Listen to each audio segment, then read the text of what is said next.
দর্শক, সংবাদের শুরুতে যেমনটি বলছিলাম, জুলাই আন্দোলনের শহীদ মোহাম্মদ জসিম হাওলাদারের মেয়ে লামিয়া আত্মহত্যা করেছেন। বাবার কবর জিয়ারত করতে যাওয়ার সময় ধর্ষণের শিকার হন তিনি। তার মরদেহ এখনও সোহরাওয়ার্দী হাসপাতালে রয়েছে। এ বিষয়ে বিস্তারিত জানাতে আমাদের সঙ্গে যুক্ত হচ্ছেন সহকর্মী শাহরিয়ার কবির। শাহরিয়ার, আপনি সোহরাওয়ার্দী হাসপাতালে রয়েছেন, এখানকার সবশেষ পরিস্থিতি কি দেখছেন জানাবেন আমাদের।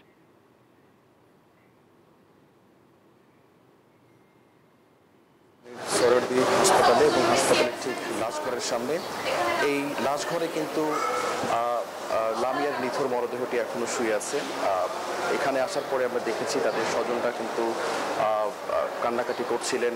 যদিও তার লাশটি কিন্তু এখনো পরিপূর্ণভাবে ময়নাতদন্ত করা হয়নি এবং পরিপূর্ণভাবে এখনো তার লাশটি ময়নাতদন্ত করা হয়নি। একটু আগে আমরা কথা বলেছি ডিউটিরত আদাবর থানার ডিউটিরত অফিসারের সঙ্গে, তিনিও যেমনটি আমাদেরকে জানিয়েছেন যে তার লাশটি কিন্তু এখনো ময়নাতদন্ত করা হয়নি এবং এই প্রক্রিয়াধীন অবস্থায় রয়েছে, সেজন্য কিন্তু এখনো আত্মীয় স্বজন তার লাশটি এখনো নিতে পারেনি। আপনাকে একটু জানিয়ে রাখি লাইবা যে গতকাল রাত 10টার দিকে কিন্তু লামিয়া আত্মহত্যা করে। তার মা যখন তার ছোট বোনকে নিয়ে মাদ্রাসায় যাচ্ছিলেন, ঠিক সেই সুযোগে কিন্তু সেই সময়ে কিন্তু তিনি আত্মহত্যা করেছেন। আমরা বিভিন্ন পত্রপত্রিকায় দেখেছি, শুনেছি যে তাকে বান্ডেল থাকলে প্রতি সেনমানিতে টাকা বাঁচবে।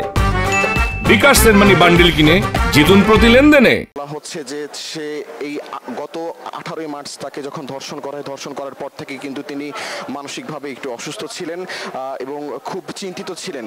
তো এই ব্যাপারগুলো নিয়ে কিন্তু আসলে পরিবার কথা বলেছেন আমাদের সাথে যে তার বিচারও তারা চাচ্ছেন। পরিবারের একটাই দাবি যে তার মেয়ের যেন বা বিচার হয়। তার মায়ের সাথে আমাদের কথা হয়েছে, তারা বলছে যে এই ঘটনার সাথে যারা জড়িত ছিল তাদের যেন সুষ্ঠু বিচার হয়। তো এখন পর্যন্ত আসলে সোহরাওয়ার্দী রাজধানী সোহরাওয়ার্দী হাসপাতালে কিন্তু আমরা দেখতে পাচ্ছি যে ডিউটিরত পুলিশ অফিসার এসেছেন এবং তার যে ময়নাতদন্তের যে প্রক্রিয়া এবং যে ব্যবস্থা সেটি কিন্তু তারা করছেন এবং তারা চেষ্টা করছেন যে দ্রুতই এই লাশটিকে যত দ্রুত সম্ভব আসলে হস্তান্তর করার জন্য। কিন্তু আসলে গতকাল আত্মহত্যার পর থেকেই যেহেতু একটি আলোচিত একটি ঘটনা এবং তার আত্মহত্যার পরেই কিন্তু আসলে আমরা দেখেছি যে বিভিন্ন পত্রপত্রিকায় কিন্তু আসলে বিভিন্ন খবর সংবাদ ছাপানো হয়েছে যে আসলে সে কিন্তু তার 18ই মার্চ ঘটনার পরে কিন্তু সে একটু মানসিকভাবে অসুস্থ হয়ে পড়েছিলেন আসলে।